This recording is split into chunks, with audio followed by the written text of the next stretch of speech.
Okay, so today I have Dr. Sukh Dhiman here from Surrey Memorial Hospital. He is an ER surgeon at Surrey Memorial. So Surrey Memorial is a newer hospital, so they've got really good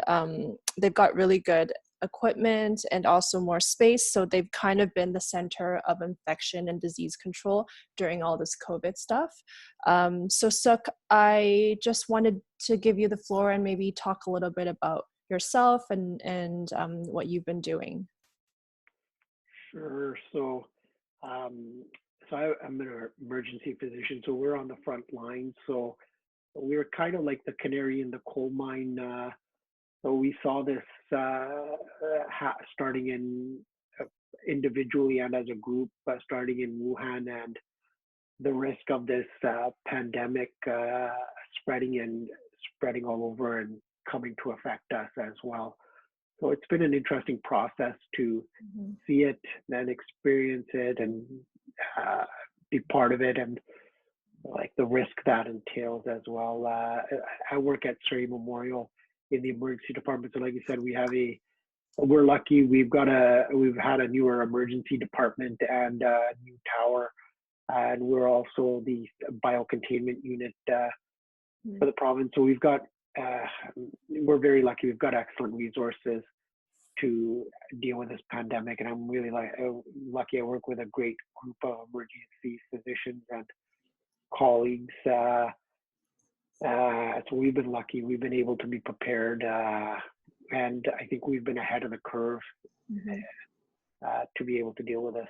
How do you think uh, we compare to other provinces as well in Canada? It's it's interesting. I mean, our numbers are similar to Alberta's. Mhm. We haven't tested as many cases as Alberta has, um, but our numbers are quite similar. I think we've just gotten lucky. Mhm. I don't know quite why. Maybe it's because we're not as densely populated. That may be a factor. Maybe it's population compliance. Mhm. But I think in Canada, we've gotten lucky, and I think BC in particular, because we have a lot of traffic from international travel, Mhm. China. I personally know some parents from Wuhan at our kids' school, so I think we've just gotten lucky. Do you think Uh, social distancing has really helped as well? Like everyone's been that, very compliant? that's been a big factor. Mhm. The population's been very compliant with that. So I think that's the Mhm. biggest factor that's helped to curb the spread of COVID. I've had a lot of people kind of ask about, I've heard lots of conflicting stories on whether you develop immunity once you get COVID. Can you speak a little bit about what your thoughts are on that? Yep, you do develop immunity once you get it. Uh, in fact, you can do something called convalescent serum, where you can take like serum from people that have had it and recovered, and this will give you kind of like if you inject it into Mhm. yourself, like through a process, you can get a temporary passive immunity. Mhm. So this is yes, you do get immunity. The question is um, how long, uh, and like as this, like we don't know what's going to happen with Mhm. this type of coronavirus, whether it's going to be a seasonal occurrence as it mutates and changes. So we're not. Yes, you have it for the moment. Mhm. Whether it's there in 2 years' time, or if there's another coronavirus outbreak, that's a different question. Mhm. I think so as well. Um, so I know it's not a matter of how long this will go on for, but how do you think things are going to be moving forward? How do you think life will slowly return to some sort of semblance of normal? I think in the emerge, what we're seeing, like, we're not seeing as many cases coming in. Mm-hmm. Uh, so I definitely think we've peaked, and our cases coming into emerge, Mm-hmm. there's not as many. And I know in the ICU, uh, they've been turning over and discharging more patients. So Okay. that's actually a very, very good sign that it's actually on the decline here. So all the measures that have been taken, they work quite well. What's going to happen going forward, I think, is one of the things that the government needs to do, and I think they're going to do that here very shortly, is open up the testing criteria Yeah. much more liberally. That way, anybody with any signs of illness can get tested and get a quick turnaround test, and be isolated. And that allows like the restrictions to start easing. So I think there's still going to be social distancing. Like large gatherings are still not, I don't see that happening, but small businesses opening up, I think that's going to be a big, big factor. And I think we're going to have a new norm with masks. Like masks, they do work. Oh, okay. Social distancing does work. So I think that's going to be a factor that's going to change here as well. I think masks will definitely be mandatory moving forward. I don't know if it's mandatory, but I think it's problem as this eases up. I think the responsibility is on the individual. I think masks do work in a situation like this. I think it's they have a role to play. For sure. Do you think there is, because a lot of people are talking about the different kinds of masks, there's ones that they say don't work as well. Is there a difference between, medical, non-medical masks, or is it just good to have something that kind of filters out? I think it's and more the mask is more to protect other people against droplets from yourself, and also it does work the other way around. So I mean, we don't need it. I rarely use the N95 mask at work, except for in situations where I need to be in contact with like an unknown patient that is in arrest, or we're doing an active resuscitation. Otherwise, we use surgical masks, which are like the simple masks that cover the front of the face. So I think something like that. It's not the N95 mask, but it does a reasonable job, and it doesn't have to be a medical grade surgical mask. Yeah. Do you think there would be more supply? Because I mean, obviously, there's a lot of people who can't get masks or any of these supplies. Do you think the government will be doing something to help with that moving forward as well?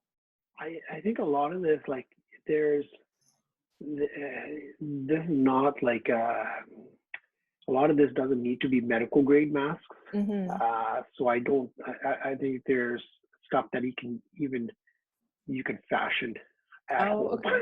So you can just make or buy off Amazon. Like, I mean, this is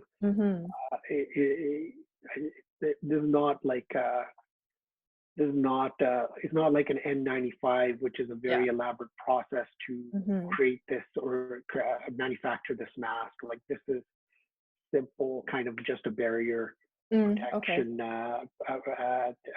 for you and for the other person or anybody else. I think any kind of gathering, like if you're going shopping, you should probably have a mask. Okay. At this point on, like, it's probably a good idea. Okay. And what do you think about, I mean, there's a lot of people, obviously, there's conflicting things that people are saying that, only the older people are susceptible to this, but I heard as well that there are younger people that could get COVID as well. Yep. So everyone is susceptible. Just the severity of illness, your risk is higher of getting severe illness as you get older. It doesn't mean that some young people aren't going to get very, very sick. There's going to be like 20-year-olds that get very sick that go into the intensive care unit. It's just your chances are lower as the younger you are, the fewer health conditions you have. Mm-hmm. It's kind of we don't know why some people get really sick with this. Even if they don't have any pre-existing Any conditions? medical conditions, that's right. So it's just kind of how their body reacts to it, maybe. Yeah. We're not sure why. Mm-hmm. Like, okay. We don't know why. Okay. Do you think, I mean, obviously some people are afraid to go to the hospitals now as well, with other conditions. What are your thoughts on that? Yeah, that's actually very that's a big topic, a big concern, because people with chronic medical conditions are really needing to go or avoiding it, delaying it. And then we're seeing delayed presentations of illnesses. There's bad outcomes that are happening because people are not presenting, or because they're scared of coming to the hospital. So at this point, this is not a concern. We have a complete separation of cases coming into the hospital. They're in a completely separate area. And right up front, we're separating any possibility of patients that have a viral illness like this into a completely separate area. So it's actually very safe to come to the hospital to present. So you don't want to delay coming for a management of condition because you're worried about this. So that's actually more harmful to you. So Dr. Bonnie Henry has been really on top of it with all the updates. She said that maybe, in the next couple weeks, they might be easing some restrictions. What are your thoughts on what that could mean? Yeah, I think that's possible. Yeah, I think that's very possible. That's going to happen because our cases, like from what I can see, we're not having as many cases coming in. So I think that the big thing is that testing capacity has to be there. Like, if you're going to do that, you need to have, you need to be able to run a lot of tests. So I think that's, if the testing capacity is there, and then we can do that, because then as we use restrictions, there is going to be some spread. So we've got to be able to really quickly test and isolate and contain.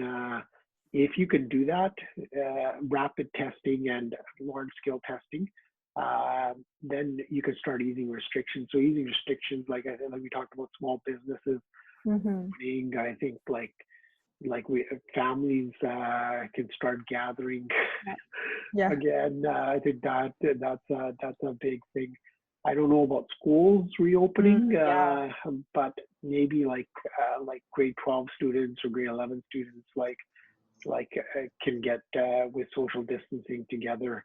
That can start happening. But I think the big thing is small businesses can start getting up and running again. Because it has a huge economic impact. For sure. Yeah.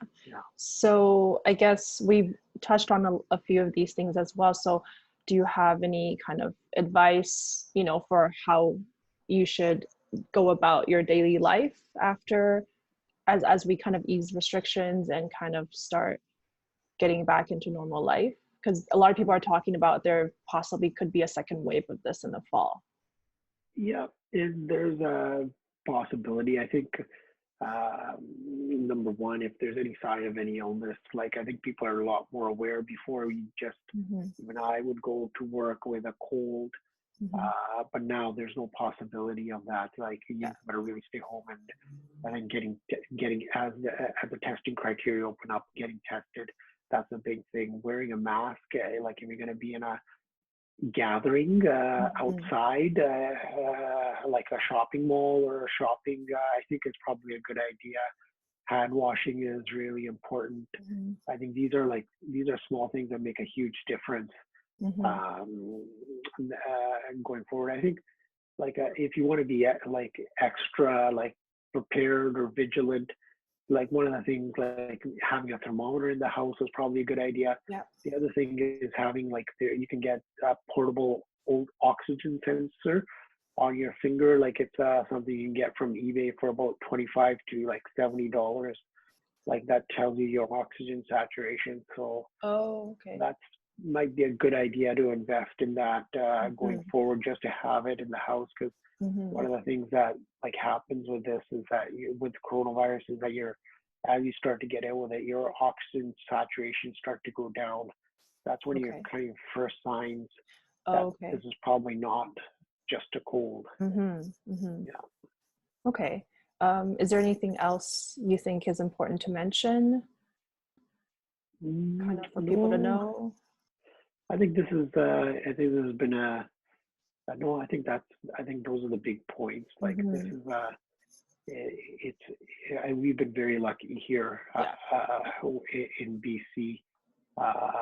It's nowhere near what it's like in other places. We're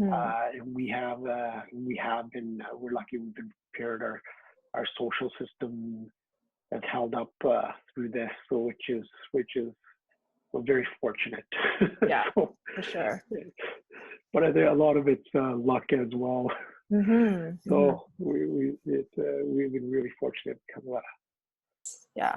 And yeah, again, thank you so much as one of the frontline workers combating this COVID-19. I know it's not easy, and I know you've been working some long hours. So thank you so much. Thanks, Sherry. Yeah, thank Thanks a you. lot. Okay, bye.